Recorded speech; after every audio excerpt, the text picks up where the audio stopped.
ฉัน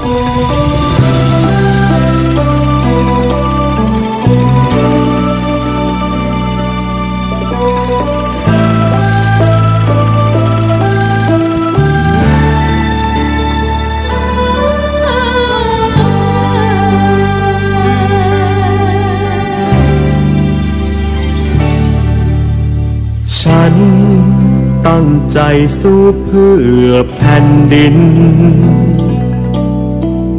แม้มีใครติชินเท่าไรทุกวันเหนื่อยกายอดทนต้องเก็บเอาไว้เพราะเสียงหัวใจบอกให้ทำเพื่อแผ่นดินเธอจะมองอย่างไรแต่หัวใจฉันยังซื่อตรง